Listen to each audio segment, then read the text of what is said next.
Hello, everyone, and welcome to our webinar today, hosted by our partners, Magnolia. I'm Andre. I'll be your host for today. I'm the head of marketing at Digitalia. It's fantastic. I already know that some of you already joined a couple minutes ahead of time, so it must be a really interesting topic. Please use the chat on the right side to say hello and let us know where you're from. It would be a great thing to have an understanding where everybody is joining. Today, we're going to dive deep into the world of HCP portals, and we'll explore the current challenges. We'll take a look at how an HCP portal should look like. And of course, we'll uncover some actionable strategies regarding how to boost discoverability on SEO, so on search engines, and how to use the trending AI search that is happening right now. So, hello, I see people from the UK, from Basel, from United States. Awesome. Thank you for joining us. So, a bit of housekeeping before moving to the main topic of today. Firstly, we're recording the webinar, so you'll be getting it via email next Monday. Stay tuned for that. Secondly, you'll find additional resources on the right tab in the docs section. You'll find today's slides, any other related webinars and resources, and the latest HCP portal audit done in partnership with the Magnolia, where we analyzed US and European portals to uncover what's where we are and what's next. Lastly, you can use the contact us button at the top if you want to get in touch with Magnolia or any of the speakers today. One last thing, there's also a Q&A tab. Please feel free to use it and ask your questions anytime during the webinar. We will have a 10 minutes time slot at the end where the speakers will address them. So be sure to ask any curiosities there. Before inviting the speakers to the stage, I would like to draw attention to the polls tab. You'll find there our first poll where we are asking you to share the biggest challenges you have when it comes to engaging HCPs through digital channels. Please take a moment and take a look, and we'll analyze them a bit later. While you're doing that, I'm delighted to invite our expert panel to join me today on stage. So please, Alex and Tom, join me, and thank you for agreeing to share from your expertise. I'll let you share a few words about yourself and your expertise. Alex, can you go first? Yep. Hey everyone.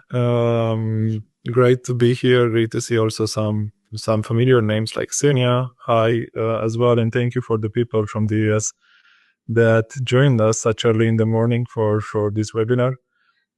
Me and Tom, we don't feel the pressure at all, but we really hope to be at your level of expectations.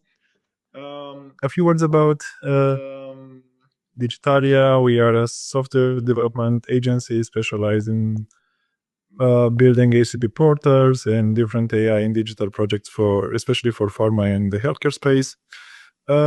We've been doing this in a while, and we are working with big names and like top 10 names and also some medium-sized ones. So delighted to share today expectations from both perspectives and also from what we've learned from the others. And Tom, passing on to you. Yeah, hi Andre, hi Alex, and welcome everybody. I'm Tom Vorton. I am CEO of Varn Health. We're a specialist SEO, data, and an increasingly AI search agency. I've actually been working in healthcare marketing and SEO for over 15 years now. And I'm actually quite a regular speaker at national SEO conferences, and specifically from a HCP portal point of view. We have a lot of experience of large site migration and optimization of them, including projects with Roche and Kyowa Kirin. So look forward to chatting with you, Alex, and sharing some thoughts. That's awesome. Thank you for joining us today. Let's see how we're looking on the poll result side before moving to to the first topic. Okay, so it seems like the top of the challenge when it comes to engaging ACPs is lack of personalized content. So I think here Tom might have some insights in terms of getting that content to as many ACPs as possible. Then we have low discoverability. Again, Tom, you're on top of this. Compliance and data security, a great topic for Alex. And the last two, if I'm not mistaken, difficult navigation and for data and tool integration. Thank you for sharing. I think the topics we'll have are prepared for you. We'll answer some of those the questions and some of those address some of those challenges. Alex, you're the first here on my list. I know you attended Reuters in Barcelona recently, and you came across some great hands-on insights regarding the needs and challenges of ACPs, and I think our audience would be really interested to hear about them. Could you share the data and add in your thoughts? Yes, thank you for this. Indeed, for today, what I prepared, and Tom will probably be able to share the same. We are trying today to evaluate the portals from three perspectives. First of all, what's currently out there, what is in the space, and what Pharma is currently providing. Then I was lucky enough to attend a presentation in Reuters, where there were shared a few details about what the HCP expects, and there was a study that was conducting 2022 and 2024. So the data is freshly to today's world. We will also deep dive a bit into the challenges that pharma companies are having with these portals and meeting the needs of the HCPs, and hopefully we will have time to also go a bit into the what the best would look like out there. So maybe let's start with the data and what's presented at Reuters. So over here in the docs area, you'll also find the tabs. You'll also find the presentation in case you are on different devices and you don't see this in relatively good way. Okay. So there were a few questions in there, and you can see data from 2022 and 2024. The first topic was, what are the top challenges facing by HCP in regards with the medical education? The biggest problem, that is not probably a surprise, is that they are very busy persons in there, and they don't have enough time to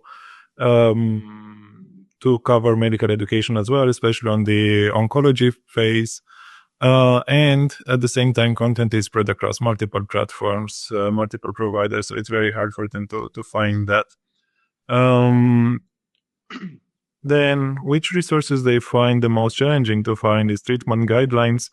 So on this platform, it's very hard for them to find this. And on the next slide, you would also see that this is also the educational resource that the HCPs would use most often, like treatment guidelines in there, which again makes sense because besides medical education, the other traffic driver to these portals is finding information about the prescription. So yes, then in terms of where do they, how do they search, or where do they go to learn about the new therapy area? Usually they go to the medical journals and different society websites, and usually they use the search engine for that. The main reason was that, as you can see on the right part, pharmaceutical websites are outdated, so they rarely go there. Regarding the search engine, because you are working directly in this space, Tom, what have you seen in the market? Yeah, no, it's an interesting one and interesting to see the poll earlier, actually. I think the two areas we found, one is the personalized content area, and there's two parts of that. One of when they're on the HCP, how can you personalize the content to keep people there? And a lot of that's to do with the data and reviewing the data and having that automatically feed into the CMS so that it connects the personalized data as the user journey flows. The second part, I think, is the finding it.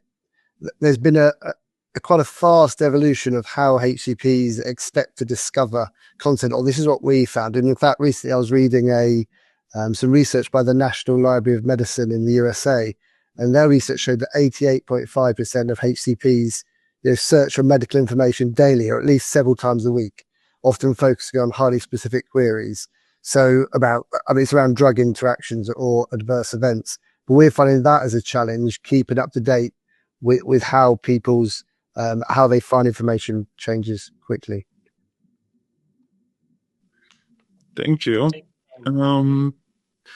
And there is one last slide about the expectation, which is the format that they would prefer in there. So there is a rising trend in terms of the podcast and webinars. They had high popularity during the pandemic times in 2020. After that, they got a bit fatigued about digital, and right now it seems that it's coming back in trends. And it's a normal way, because think about, like, doctors are also the same with us. They may be driving to the office, to the hospital or to the clinic, and while we are stuck in traffic, it's a good use of your time to listen to a podcast. And then what role does social media play in the medical education? It's an increasing trend in there when going to stay updated with that. However, there are still people that are not trusting the traditional social media like Twitter and X in terms of going there for medical education, and they would prefer more the medical journals or the expert's opinion, like from their peers, or to go to Medscape or Sermo, or to the dedicated social media for the HCPs. So yeah, that was the finding. One more thing that is not shown case here, because it's a trending topic and probably people are a bit fatigued about this. But yes, there was a increasing trend in terms of using ChatGPT and different GPT engine in order to finding medical information right now. And if we'll have time, we'll also explain a bit how those engines are working and why it's still important to have your website in there. But yeah, thank you, Andre. Thank you, Alex, as well. I think it's clear that given ACP expectations, there's a lot of room for improvement if pharma wants to meet them. Now, I'm curious about the challenges from the other side, so from the pharma perspective. What do you feel, and what do you think are the challenges in engaging ACPs through portals? Alex, what's your take on this? Yes, regarding this, we actually did also extensive research in terms of what is pharma offering right now, and based on also the talks that we are having. So there is a lacking what the ACPs are expecting, and the pharma portals are going in there. As it has been seen, why they are not going into those portals. It's not that they don't see value, it's hard for them to find the right content, so that's why they go to the industry agnostic portals in there. And in the audit we performed, it was very hard to access the portals from different devices. It was very hard to find different information. There was missing a bit of the visibility area. So yeah, that's where the gap is between what pharma is providing and what the ACPs would expect. Now, this brings a lot of opportunities in there into improving these portals, and it's also very, as a pharma company, especially for the medium-sized one, it's very hard to provide to meet all the ACT expectations. Think like you will have to have millions and millions in budget and a lot of teams in there to meet their expectations. So it's very important for them to define what would be the the purpose and which area do they cover and which area they don't cover in terms of these portals.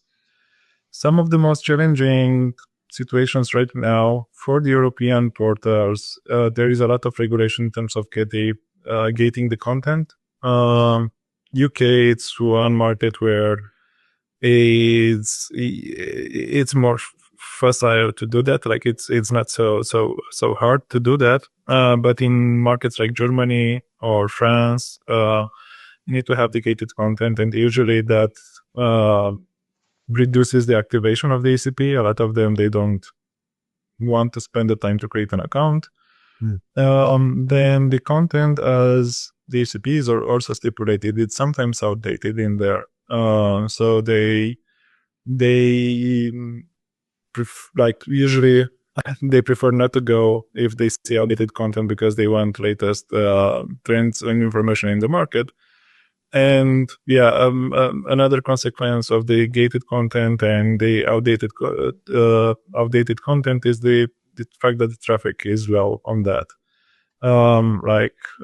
compared to different other platforms that they use. So that's one point. Like some of the most common things. Obviously, there are others as well, but I'm also curious about your opinion, Tower. Yeah, it's an interesting time, isn't it, with gated content, but at the same time, AI trying to learn and gain content and being part of that conversation. And that's a challenge we've had of optimizing clients' portals so that they can feed into AI overviews, which is the bit that sort of shows above the Google search results, but also pull into Search GPT when HCPs are searching. How can you realistically feed into that if the content's gated? And the other thing we're noticing is HCPs do expect that sort of fast, frictionless access to trusted information, as you said, Alex, rather than logging in a lot to all sorts of areas. Specifically from a discoverability point of view, what we found works really well is, and Google talks about this a lot, but it works well for AI, is what's called EEAT, which is establishing sort of authority. So it's experience, expertise, authoritativeness, and trustworthiness. And that's really prevalent with pharma content, which is why some recent research we did, actually nearly 50% of all healthcare and pharma related searches have the AI overview, which ideally would then feed people to a portal. Whereas in retail, it's like 3% of search results put in AI. So this is where it's key to how do you map what you're building to the content you're creating.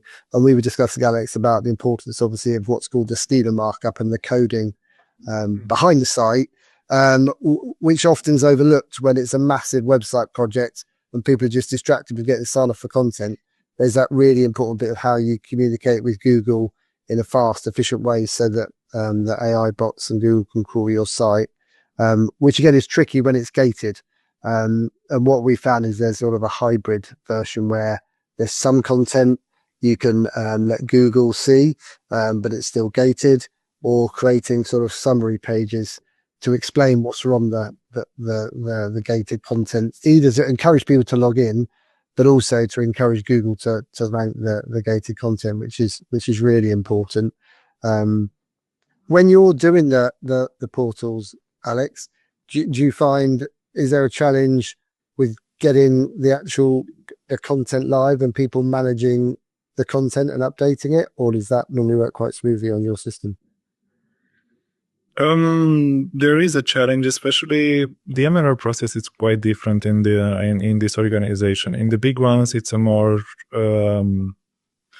like the MLR process is very important in there. We don't want to have different content. Like think about maybe putting the dosage administration for a medicine in there, and if you are getting that wrong, people can die for that. So this part is very important. So because it's such important in there, it takes a bit of time as well to review and make sure, because we have 3, 4, 5 rounds of reviews just to make sure that everything it's approved in there. So this has a big impact also on the updating that content. So probably that's what pharma they have the challenge in there with getting content updated on these platforms. Luckily, there are right now a couple of AI-driven tools that is facilitating into the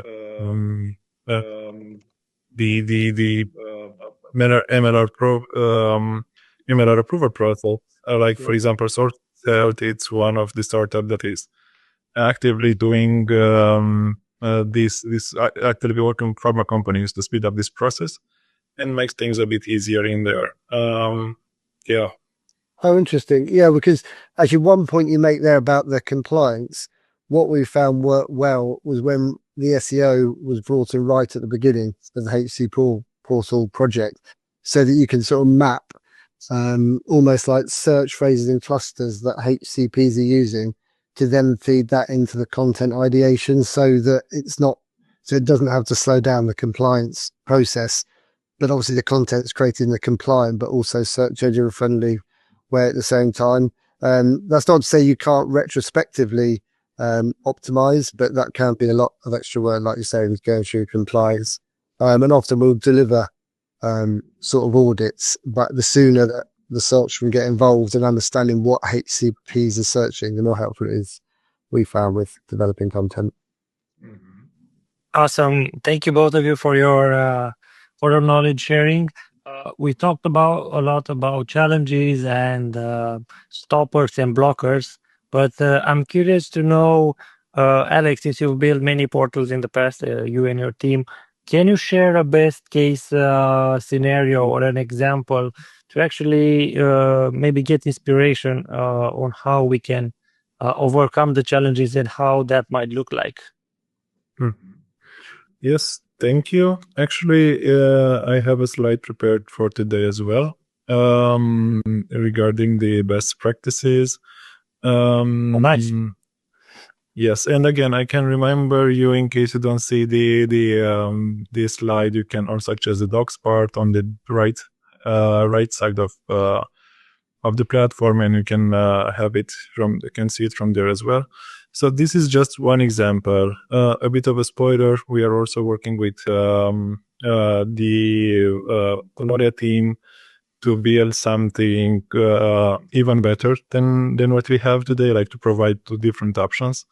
That's all the same problem. So this is company HCP portal. It's a company because it's not a brand HCP portal. It has therapeutic areas. It has all the therapeutic areas with all the brands under the same roof. So here there are two options. Either you have it like this, either you have per brand, and both options are okay depending on what business objectives you set up in there. This is just one example. It has some personalization as well over here, like Dr. Heisenberg. When he comes over here, he can see in the specific topics that he was previously interested in based on the CDP. It's connected with the CDP and so on. He can access the dashboard with everything that he performed in the past. He can access indications based on what he maybe, if he's an oncologist, for example, he can access different indication where we can go a bit more in depth into what he is looking for. Different courses, usually in some companies that we are working with, these are also CME accredited, so they get also CME points in there. And there are also digital tools like a patient information configurator or something like this. So if you're interested to see it more, I believe there is an option at the end to register for a short demo, or you can add me on LinkedIn and write me a short message and I can show you this. And at the same time, again, we are working on a different version, which is a bit more oriented into improving the conversion rate optimization. And we are working with this with Magnolia as well to build that option. It's still early phases. We have a short MVP, a short pilot, a small pilot project. So happy if you reach out, happy to show you that as well. but Yeah, as please keep in Alex, mind that they are up on us.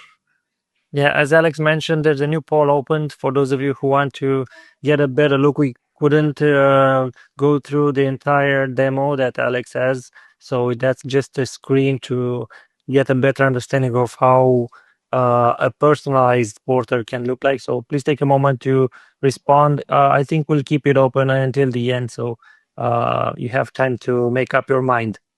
Okay, so we've covered challenges, we've covered briefly best case scenario. As you mentioned, Alex, once people get to the portal, it's very important to um, do conversion optimization to be able to achieve your goals. But I want to take a step back and actually think about how can we get ACPs to visit the portal. Of course, ACO is a great part of that. And right now, there's a increasing popularity in doing AI searches.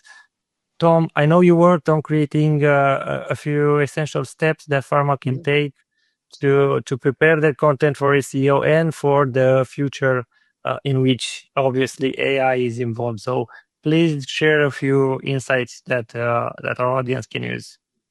Yeah, no, will do. Thanks, Andre. I think we just got a few minutes for that. Is that best just to keep that quick? It might, yeah. So I think it probably summarized, and we were chatting about, weren't we, beforehand, sort of the 6 steps, I guess you might call it, um, to share there. I think the key is to audit your portal. And in fact, I noticed one of the questions someone's asked, can gated content be seen by AI tools? That's a really key question because it depends, unfortunately, is the answer. Because AI and how the results work, it's how the bot works isn't dissimilar to how the Google bot crawls your website. So you do need to audit what's indexable and what's findable and what's being missed or what's accidentally been left open. So you can look at your server logs and check that. But yeah, definitely need to audit your portal to find out what are you allowing, what are you not allowing, what are you allowed to allow, or what would you like to allow. That's a key step. I think there's also quite a lot around creating. It's always high quality content, but I mean high quality from a Google perspective. So again, how you structure your content really impacts how it performs. So we've been working with a lot of companies about how, if it's a question based page, how you structure it. And we've done this with Alex. There's the code bit, so Google understands, is it an FAQ page? But it's also how you physically write your content. So we've done quite a lot of training with writers and editors about how you structure and break up content, so AI and SEO bots could understand it. That's a key part. I mentioned earlier when we were chatting about trust and building trust. Again, we know the content is trustworthy, but how do we help the search engine and AI understand it? And that often is about including sort of author bios with the qualifications, what they've done, so it links back to a person, especially where the way AI is going with healthcare. It's trying to understand who's written it and then therefore is it authoritative, because some of the AI results aren't as accurate as they could be, although they're getting better. So they're trying to reference clinical guidelines, but what are the qualifiers, who are the people? That's a key area we've noticed. And using data to improve it. It's scary how few people look at the performance metrics of which content's performing well, and therefore what do they need to create more of, or how can they optimize it because it's not performing as well as they can. I don't know if you want me to run through a sort of a quick the slides of I sent over, because we were chatting about the six Yeah. just quick. Is that helpful? I don't know if Alex, you want to add anything before I do that, or the things you've No, seen? no. Maybe we can have this slide and we can discuss on Yeah. if it's better written. So, and I've mentioned audit already. Obviously, that's the key thing. People are wondering if they're turning up in AI or in search, but they're not properly understanding how search engines and AI are understanding their sites. That's key. Creating high quality, we've called them teaser pages for gated content. Now, there's hundreds of factors that influence how you rank, and there's obviously regulatory restrictions of what can rank and what can be open. So the key part there is creating content that you know is okay, because actually it's the same challenge for your competitors. So with SEO, you've got hundreds of things to do, but actually you've only actually got to be better than the competition. So a lot of that is understanding what the competition are doing and how can we be better optimized than them and create content that we are allowed to display. Structuring content then is key, and then part of that is how I was explaining earlier, the how you physically write it. And Alex can share more about how they run through their planning of their development, and what's called markup for AI engines and for search. There's the build authority, which I've mentioned. Simplifying access is key, and I don't know, there's compliance issues there, but still forms are overcomplicated and laborious to fill in. And I think the last one for me is analyzing performance, really. They get people make something live, it nearly breaks them getting the portal live often. But then it's like, that's just the beginning. It's how do you evolve with the HCPs as their search habits evolve. And in fact, Alex, on that, how does it work when you've done a portal live? Do you have like an evolution of the portal that you review all the time based on the data? Yeah. So it's a good point out there, Tom.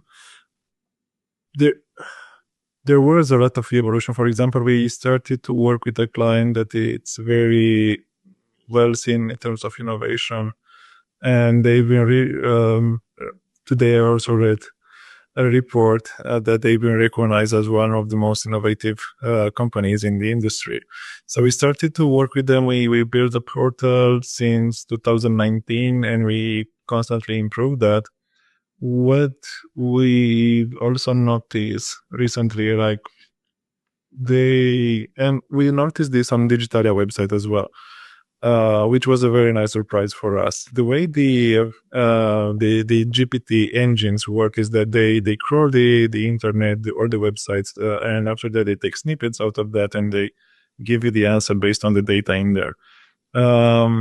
So it's very important to have, as you mentioned over here, at the end top tip, to have an SEO audit for that. And it's very important the way that you structure the content and from a technical point of view, how do you make the website as easy to crawl as possible from this GPT, so that you can so that they can pull the data out of your website, and after that to reference you in there as well.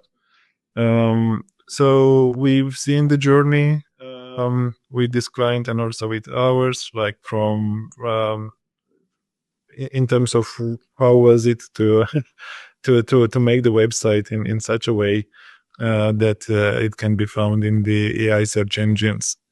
And also a very nice point that you touched today, and it's also something that a friend of mine, Philip, was mentioning. Sometimes just building the portal, it's not enough. It's just one part of it. The second part of bringing the HCPs in there, by building the portal, that doesn't necessarily mean that they will come to the portal. The second part is also the tactics, how you go in there. So thank you also for sharing the tactics. Yeah, well, that's the key thing. We've worked with some amazing portals that have amazing content, but if no one can find them, you'll get people that will go there because they know the brand. But then there's a whole, there's a massive area to drive traffic from sort of what I'd class as non-brand traffic. And then you get companies, that we won't name any, but that aren't pharma companies, but are marketing companies that charge a lot of money to create microsites, which pharma companies can do themselves if they optimize the portal correctly. Thank you, both of you, for outlining these strategies. I think it's time to move over to the Q&A. I think there's one question who is left unanswered, and if we have time, I might have one for you as well. But let's get to the one. I think, Tom, can you address the question from Edelgard? Sorry if I didn't pronounce the name correctly.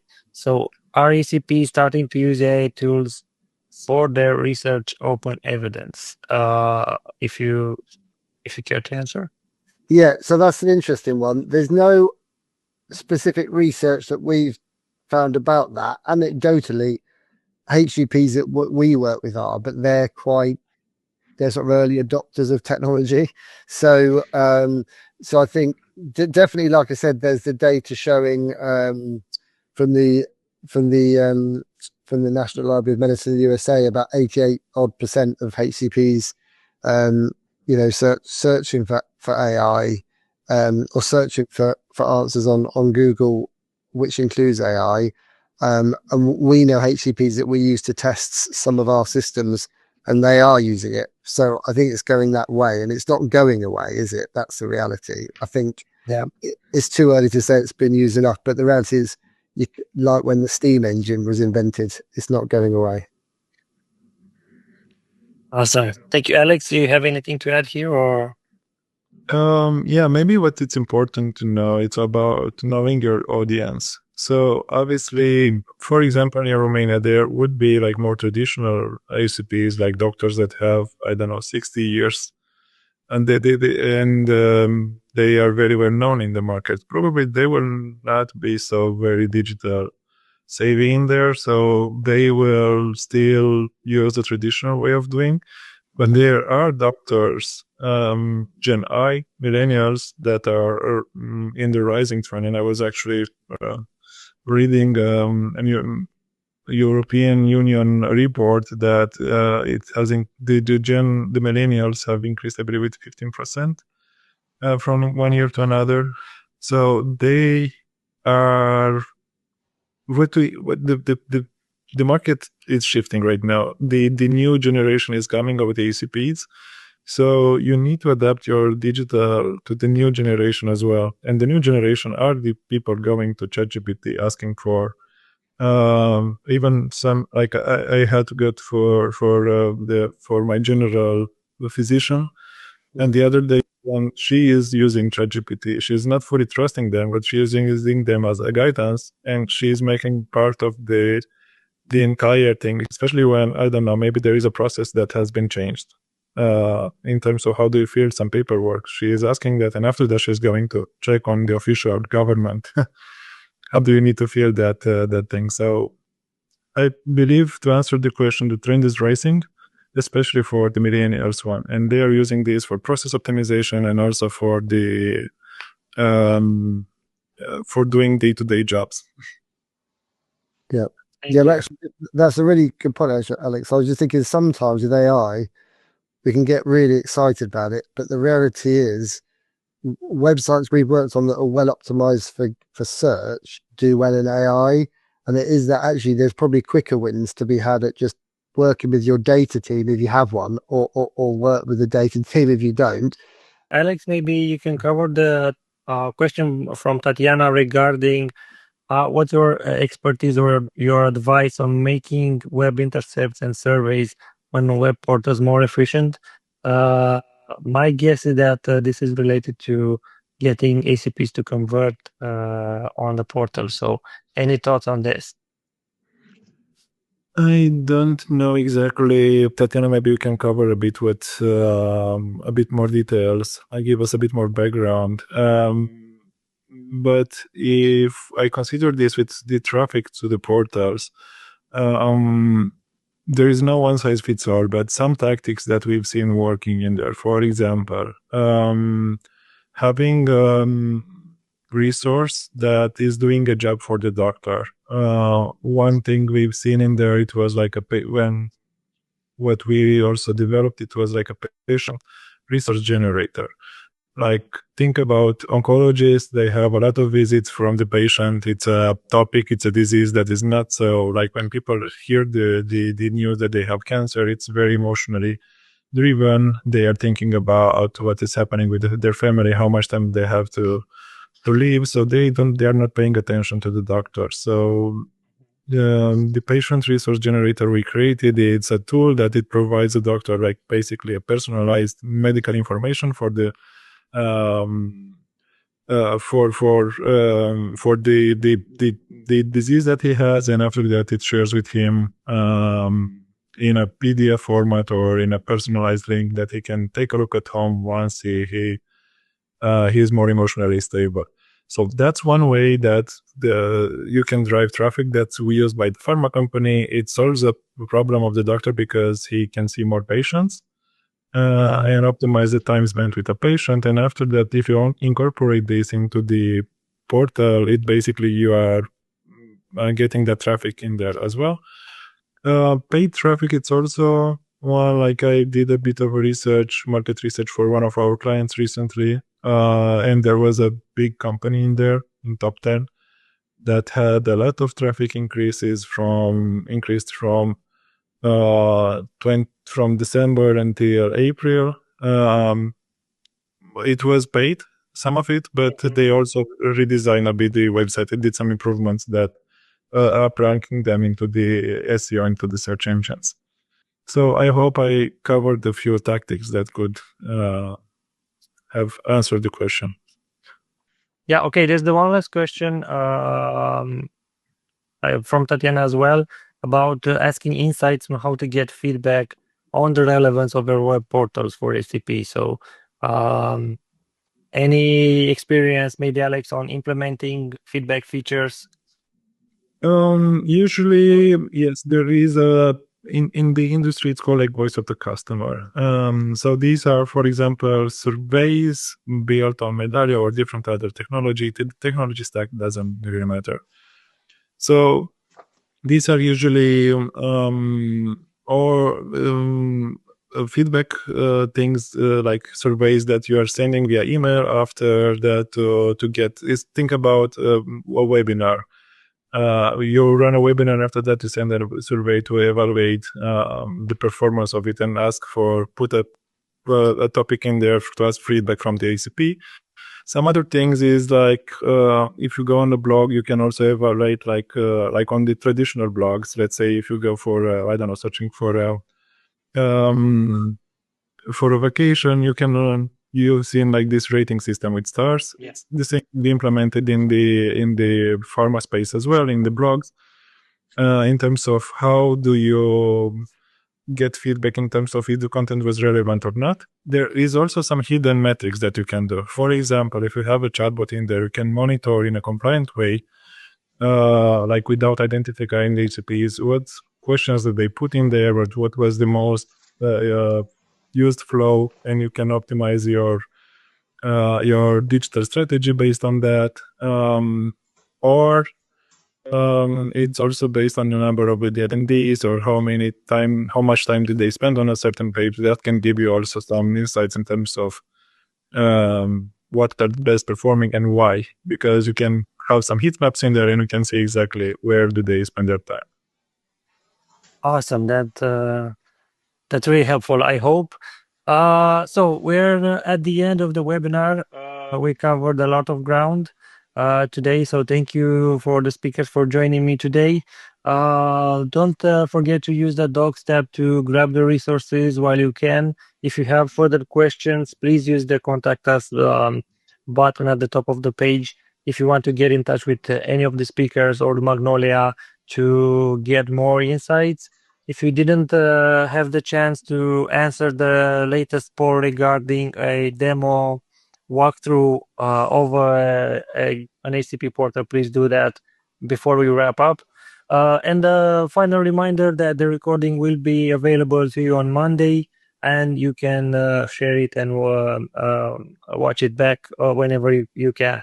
Thank you for your time, and we hope you found this webinar informative and valuable. And thanks again for Magnolia for hosting and for the speakers for joining and sharing their expertise.